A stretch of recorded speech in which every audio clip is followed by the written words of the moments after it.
I'd like to introduce our next speaker, Brother Mukhtar Kabuka, who is currently serving as the National Chairman of Mass Board of Trustees. He has previously served in various levels of Mass leadership, ranging from local community chapters to in the convention, as well as community activism, and now on the national level. Please join me in welcoming Mukhtar Kabuka.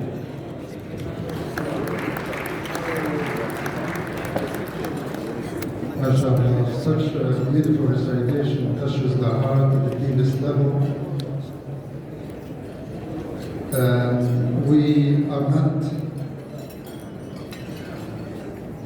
We are not alone tonight. In such beautiful recitation, we have guests with us tonight, the angels, the prophet, the malaika, as the prophet said, that such gathering where we remember Allah and praise His glory, they will be with us, inshallah, those malaika, those angels. On behalf of national leadership of Muslim Arab Society, I would like to welcome our sister brothers, distinguished speakers and dignitaries. And I say, Assalamu alaikum, welcome. Last night in my opening session, a few minutes I tried to link the theme. You can please sit down and let me have your ears, and after we finish inshallah we can talk. Jazakumullah khair. And you look at the theme, you said there is dichotomy or adbad or crossroad between the two of them. They're not. And I want to repeat the same concept. I'm going to move on the underpinning philosophy, worldview of this Western concept of modernity. It's a very unique experience built on their own unique experience in Europe a few hundred years ago. Now they try to shove it into other cultures, other religions, other countries. We've seen that through their control of the social media outlets, the Hollywood, the cartoons, everywhere.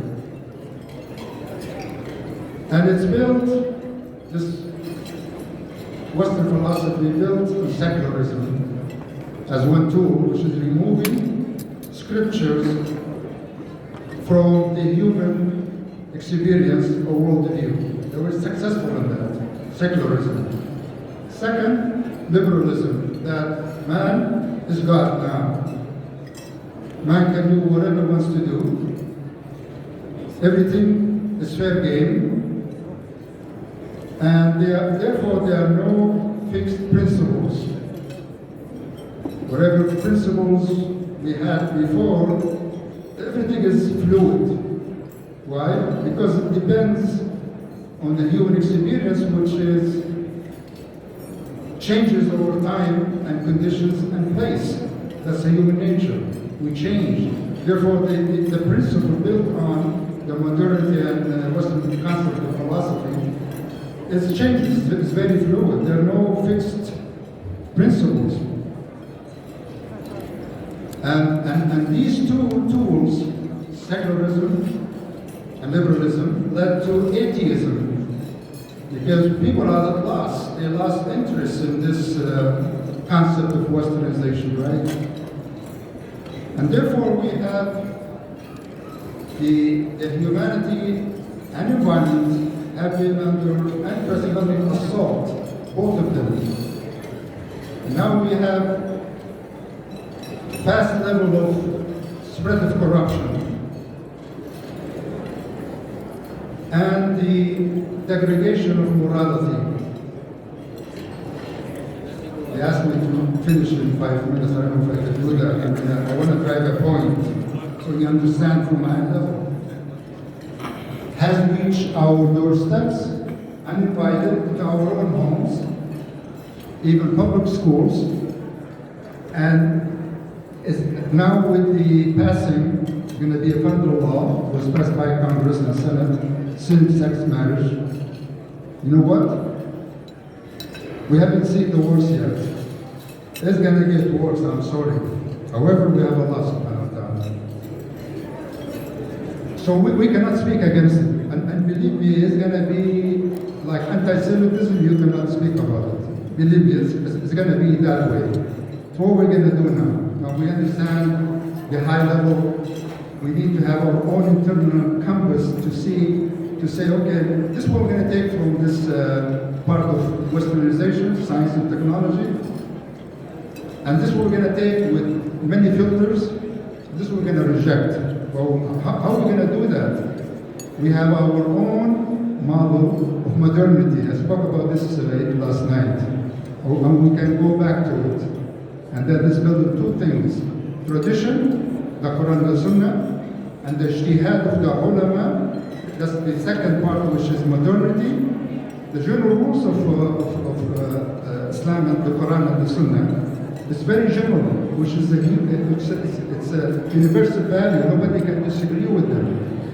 Where the modernity comes from? The ulama. The ulama will interpret these two part of the traditions to address current situation, current circumstances, challenges, different locations throughout the years, throughout the centuries.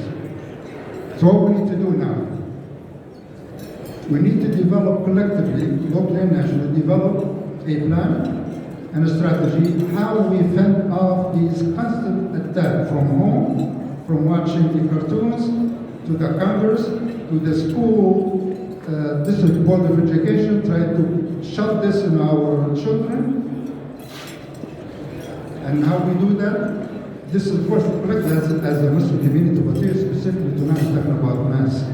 Building a place and building people to run the place. Building institutions, youth centers, specific concept to fend off these constant attacks. And then build the people who are going to run these places. We are the business of what they call the Tarbiyah, which is nurturing people, give them the knowledge, the prophetic model, building this strong foundation for those Muslim activists so they go there and spread the message of the Prophet ﷺ without compromising within the principles. And then we take those two and reform the community, develop it so they can go reform the society.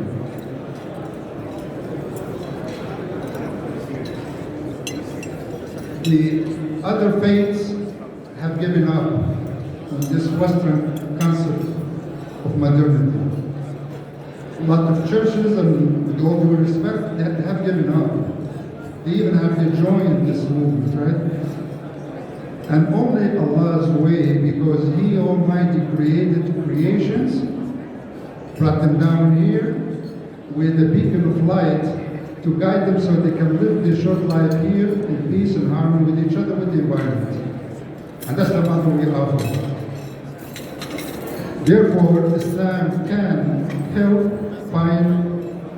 help to heal the ailing social ills of the society, and we're not immune from it.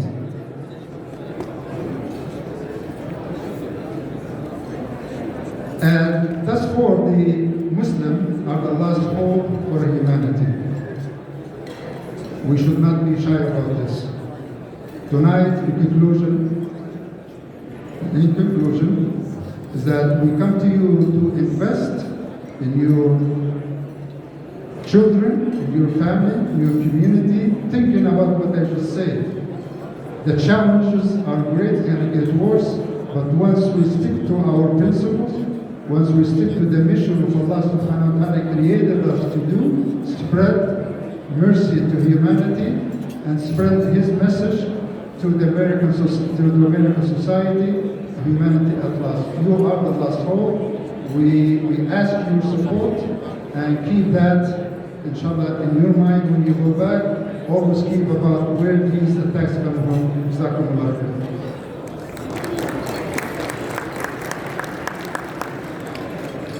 Jazakallahu khairan. Our next speaker, from one of our greatest sponsors for this convention, the CEO of Islamic Relief USA, Brother Sharif Ali. Please welcome Brother Sharif to the stage.